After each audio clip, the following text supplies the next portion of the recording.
প্রিয় শিক্ষার্থীরা, আসসালামু আলাইকুম। ইবুকস চ্যানেলের ইজি সলিউশনে তোমাদের সকলকে স্বাগতম।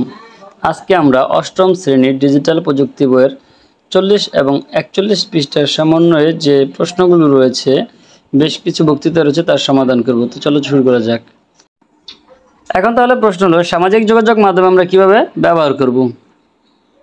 আমরা আসলে কতটা সময় ডিজিটাল সামাজিক যোগাযোগ মাধ্যমগুলিতে ব্যয় করব। দিনের মাঝে এমন কোন সময় কি আছে যখন আমরা এইসব ডিজিটাল সামাজিক যোগাযোগ মাধ্যম ব্যবহার করব না। এই মাধ্যমগুলোর অতিরিক্ত ব্যবহারের ফলে আমাদের কী ধরনের ক্ষতি হতে পারে, এসব বিষয়গুলো নিয়ে জোড়ায় আলোচনা করি এবং এরপর আমরা সবাই মিলে একটি উপস্থিত বক্তৃতার আয়োজন করব। এখানে কথা হচ্ছে উপস্থিত বক্তৃতার আয়োজন করতে হবে। বক্তৃতার জন্য যে বিষয়গুলো থেকে যে কোনো একটি নির্বাচন করি। তো এই হচ্ছে তোমাদের 40 পৃষ্ঠা ডিজিটাল প্রযুক্তি বইয়ের।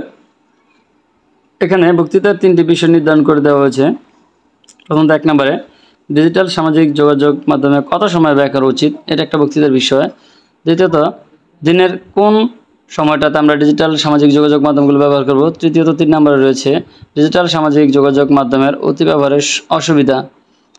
এখন আমরা এই বিষয়গুলো থেকে যে কোনো একটি বিষয় নিয়ে বক্তৃতা উপস্থাপন করব। তো আমরা এখান থেকে তোমাদের জন্য 3 নাম্বার যেটা রয়েছে ডিজিটাল সামাজিক যোগাযোগ মাধ্যমের অতি ব্যবহার অসুবিধা, 3 নম্বরের জন্য একটা যে নমুনা উত্তর তৈরি করেছি। এটা হচ্ছে যে তোমরা একটি বক্তৃতার বিষয় হিসেবে উল্লেখ করবে ডিজিটাল সামাজিক যোগাযোগ মাধ্যমে অতি ব্যবহার অসুবিধা।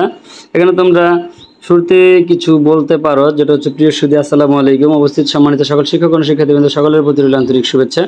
আজ আমরা ডিজিটাল সামাজিক যোগাযোগ মাধ্যমের অতি ব্যবহারের অসুবিধা সম্পর্কে আলোচনা নিয়ে এই সভায় উপস্থিত হয়েছি। এটা বলার পরে স্বাভাবিকভাবে যে নমুনা তোমাদের জন্য লিখে দিয়েছে, অবশ্যই এটি একটি গুরুত্ব বহন করে এবং এর যথাযথতা রয়েছে।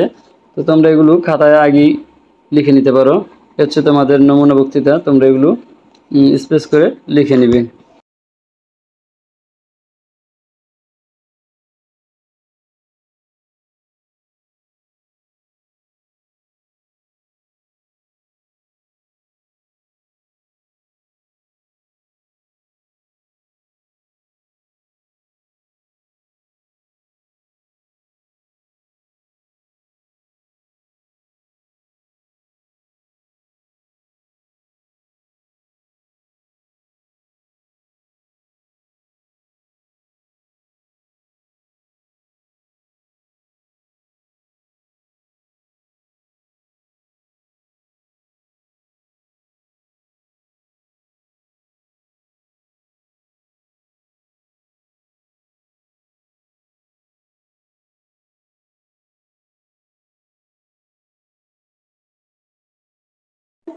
তো লাস্ট যে কথাটা বলে আমরা শেষ করব, এই বলে আমি আমার সংক্ষিপ্ত বক্তব্য শেষ করছি। সবাইকে অসংখ্য ধন্যবাদ। তো এরপরে আরও কিছু কাজ রয়েছে তোমাদের জন্য। এখানে যদি লেখাটা দেখো, তাহলে আমরা সামাজিক যোগাযোগ মাধ্যমের অতিরিক্ত ব্যবহারের ঝুঁকি সম্পর্কে জেনেছি। তবে এটি নিয়ে ভয় না পেয়ে আমাদের সচেতন হতে হবে। অন্যান্য প্রযুক্তির মতোই এটি খুব দ্রুত গতিতে আমাদের সমাজ কাঠামোতে পরিবর্তন আনছে। যেহেতু এই পরিবর্তনের গতি সামাজিক রীতিনীতি ও দেশের আইনের স্বাভাবিক বিবর্তনের চেয়ে দ্রুত, আমরা এখনও শিখেছি কীভাবে এর সাথে তাল মেলাতে হবে। এ পর্যায়ে আমরা সবাই মিলে একটি উপস্থিত বক্তৃতার আয়োজন করব। তো যদি শিক্ষার্থীরা বা শ্রেণী শিক্ষক এই দলগত কাজটি করায়, যে বক্তৃতার জন্য নিচের বিষয়গুলো নেওয়া যেতে পারে বা এর বাইরেও আমরা পছন্দের বিষয় থাকতে পারে। এখানে বক্তৃতার বিষয় 3টি রয়েছে। এটা তোমাদের বইয়ের 41 পৃষ্ঠায় তোমরা দেখতে পাবে, ডিজিটাল প্রযুক্তি বইয়ের 8ম শ্রেণীতে। দেন এখানে যে 3টি বক্তৃতার বিষয় ছিল, সেখান থেকে আমরা 3 নাম্বারটা বাছাই করেছি। বক্তৃতার বিষয়গুলোর মধ্যে 1 নম্বর উল্লেখ রয়েছে ডিজিটাল সামাজিক যোগাযোগ মাধ্যমে কতটুকু সময় ব্যবহার করা উচিত। তৃতীয়ত দিনের কোন সময় ডিজিটাল সামাজিক যোগাযোগ মাধ্যম ব্যবহার করা উচিত নয়। তৃতীয়ত ডিজিটাল সামাজিক যোগাযোগ মাধ্যমের নিরাপত্তা ঝুঁকি। তো আমরা এই 3টি বিষয় হতে এই 3 নাম্বার যে বিষয়টা রয়েছে, সেটা হচ্ছে ডিজিটাল সামাজিক যোগাযোগ মাধ্যমের নিরাপত্তা ঝুঁকি। এই বিষয়টার একটি নমুনা বক্তৃতা তৈরি করেছি। তো তোমরা এই বক্তৃতাটি খাতায় লিখে নিবে।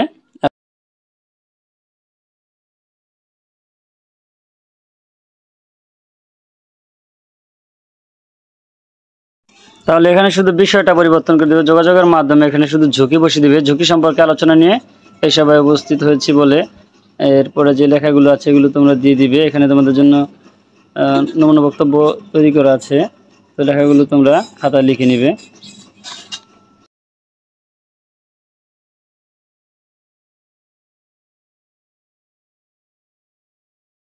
আগের মতোই এখানেও শেষ করবে বলে আমি আমার সংক্ষিপ্ত বক্তব্য শেষ করছি। সবাইকে অসংখ্য ধন্যবাদ। তো সকলের ভালো থাকো, সুস্থ থাকো, এই কামনা আজকের মতো ভিডিওটি এখানে শেষ করবো। যারা ইতিমধ্যে চ্যানেলটিকে সাবস্ক্রাইব দিয়ে দিয়েছো তাদেরকে অসংখ্য অসংখ্য ধন্যবাদ, এবং এখনও যারা চ্যানেলটি সাবস্ক্রাইব করেনি তাদেরকে অবশ্যই তারা সবার আগে সকল ভিডিও সমাধান পেতে অবশ্যই চ্যানেলটিকে সাবস্ক্রাইব করে রাখবে। আল্লাহ হাফেজ।